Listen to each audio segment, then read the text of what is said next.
When I was a little girl, growing up at Harrison Chapel AME Church down in Richlands, North Carolina, I used to love to hear my mama sing the gospel song, "In Times Like These."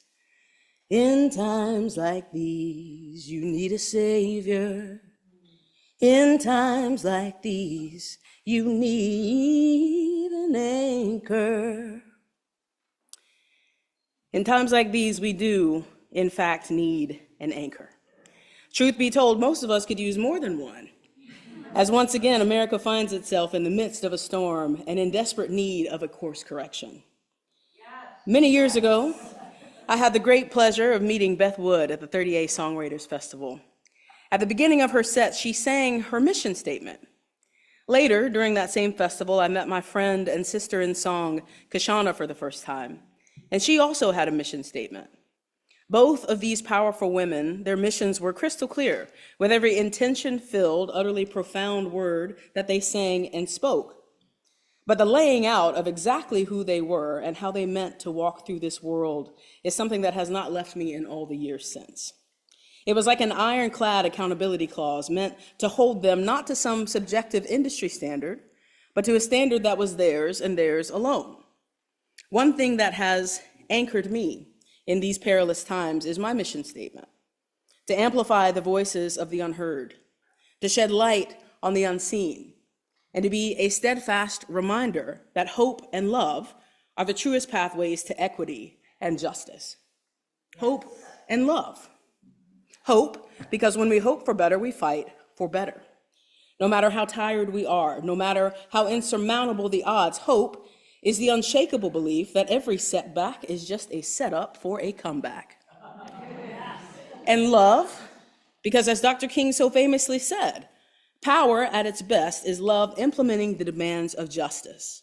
And justice at its best is power correcting everything that stands against love. The level of hope my ancestors must have possessed for them to dream of freedom amidst the brutal reality of slavery, to dream of equality during the indignities of Jim Crow, is something that keeps me grounded and steady amidst the chaotic winds of hate and division sweeping across this country today. We are living in unprecedented times. Oppression is manifesting itself in this form or that form: racism, anti-Semitism, xenophobia, sexism, homophobia, transphobia, etc. All different branches on the same tree. And democracy is slipping through our fingers. There are simultaneous wars raging on multiple continents. Social unrest here at home is at such a fever pitch that Ukraine and Palestine and Sudan and the Democratic Republic of Congo are barely making headlines. We are on the precipice of technology having way too much influence over us, and way too many of us don't have enough influence over our elected officials, which is why some of us are living with fewer rights than our mothers and our grandmothers had.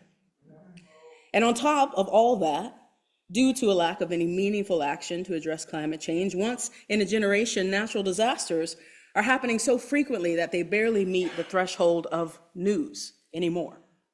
Yes, America is in the midst of storm with nothing but the will of the people to save her. In January and February, I perform a special program called Songs on Why We Can't Wait, which pairs excerpts of Dr. King's incredible book, Why We Can't Wait, with my social justice music. One of my favorite quotes is the quote that I read for you just a bit ago. So the question is not whether we will be extremists, but what kind of extremists we will be. Will we be extremists for hate or for love? Will we be extremists for the preservation of injustice or for the extension of justice? That passage has been on my heart as I have been watching our neighbors in Minneapolis organize and wield their power to impose their will against the brutality that federal agents have been unleashing on immigrants and citizens alike.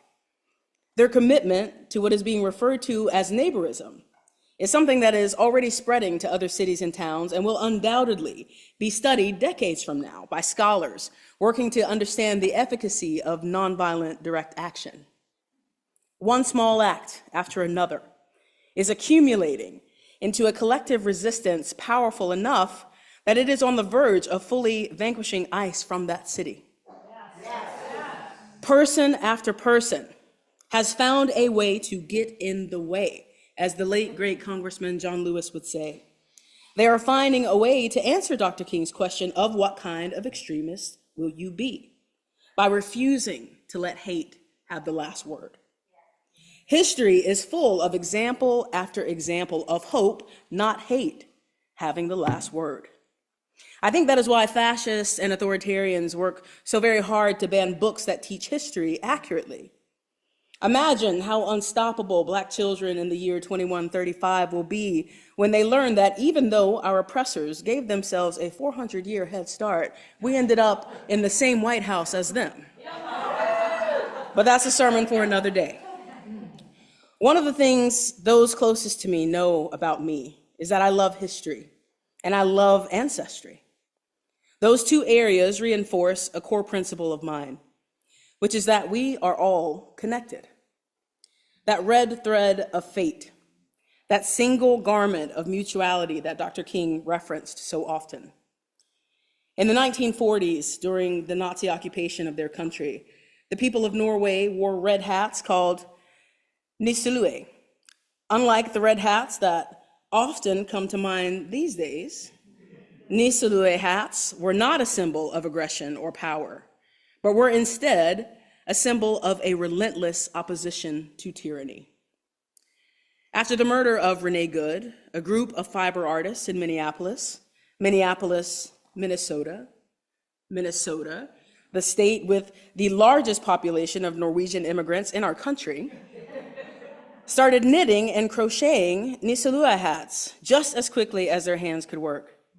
They made so many that they have now raised around $500,000 for immigrant advocacy organizations. Not only that, their one small act is spreading across the globe, and fiber artists from Africa and Asia have reached out to get a copy of the pattern so that they can begin producing the hats in solidarity. A mother who recently gave birth and is a known overproducer is freezing milk to deliver to babies whose mothers have been taken by ICE. Musicians are hotel hopping in sub-zero temperatures in the dead of night and playing out-of-tune arrangements of lullabies just to make sure that there is no rest for the truly wicked.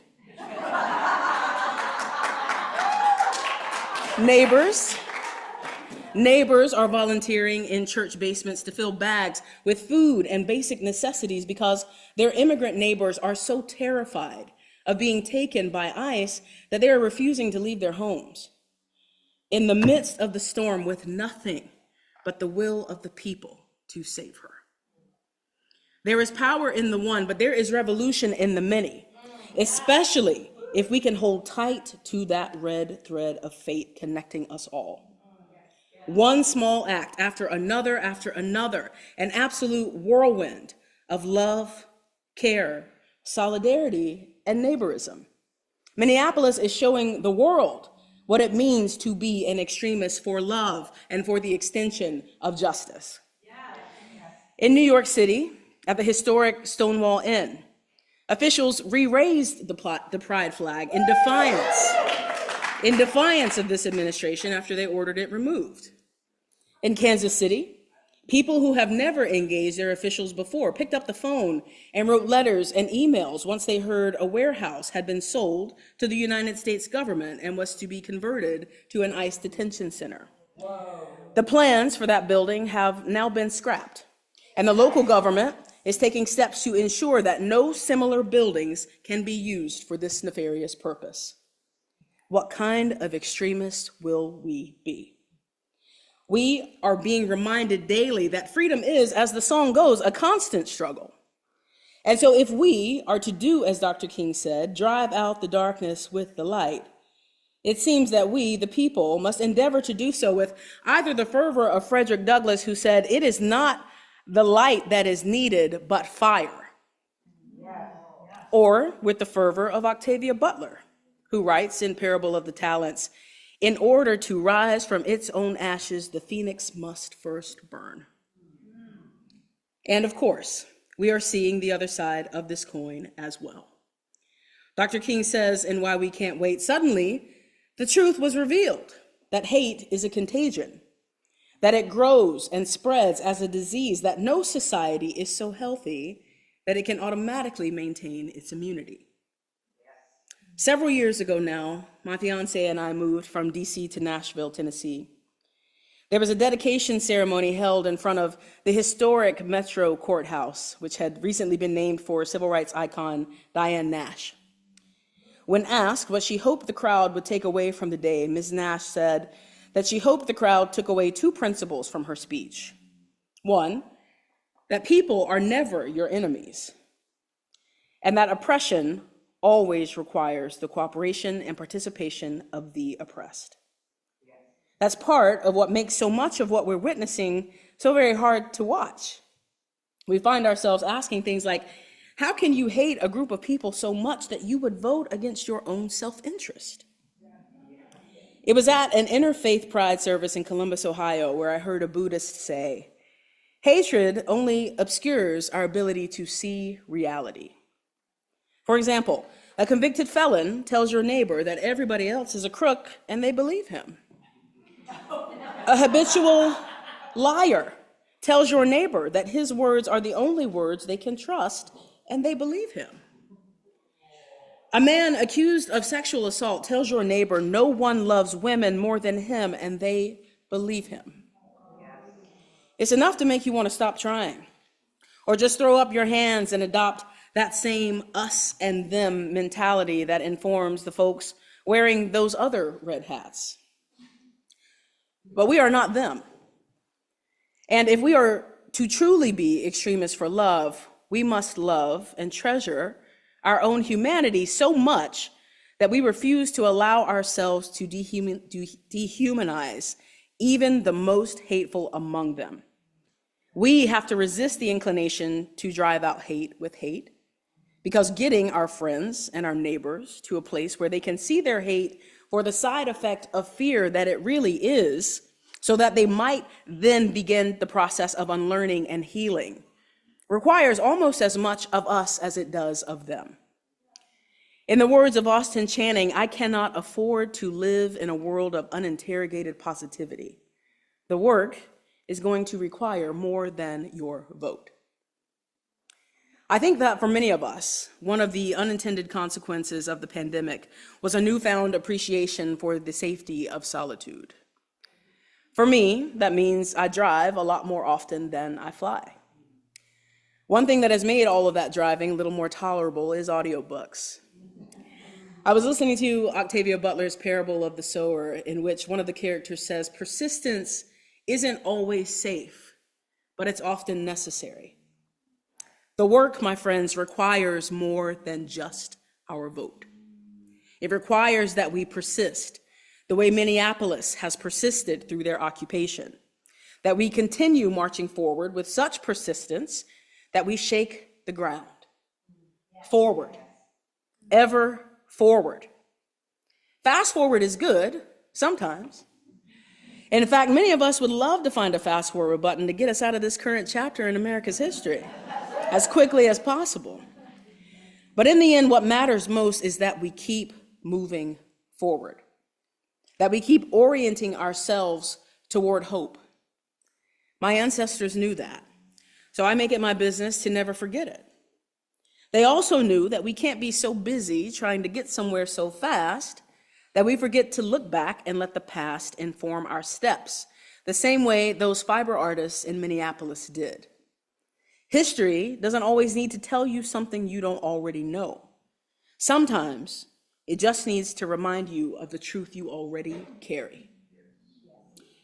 After she passed away, an interview with Sweet Honey in the Rock founder and freedom singer Dr. Bernice Johnson Reagan found its way to me via Instagram. In it, she said, "Sound is a way to extend the territory you can affect. The communal singing that people do together is a way of announcing that we're here, that this is real. That is why I don't just sing for audiences. I sing with them.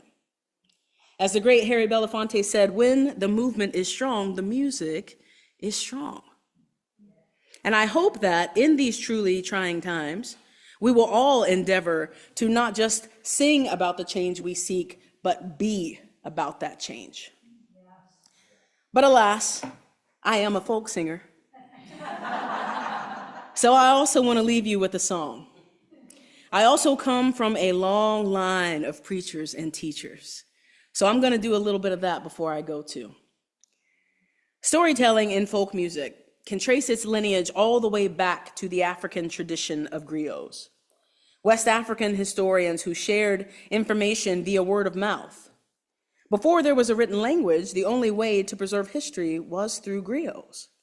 Thus, as African American folk music evolved into what Dr. King referred to as the soul of the movement, it often used storytelling to call out and call in. It also held fast to the tradition of call and response, which is often used to spread information or news amongst the enslaved on plantations. Since it is Black History Month, may this serve as a reminder that our history began long before 1619, and our legacy stretches beyond this country's shores. And so, as we sing this song together, let us remember the words of Frederick Douglass. It is not the light that is needed, but fire. It is not the gentle shower, but thunder. We need the storm, the whirlwind, and the earthquake. I want to leave you with this song, which is called Forged in Fire. And as I just shared with you about call and response, I sing it, you echo it right back to me. I sing, is there fire in your eyes? Is there fire in your eyes? There we go, we don't need any practice. Is there fire in your eyes? Where we can melt that ice. If we stand and fight, we're gonna be all right. Is there fire in your heart? That you can do your part. Be a shot in the dark till that powder sparks.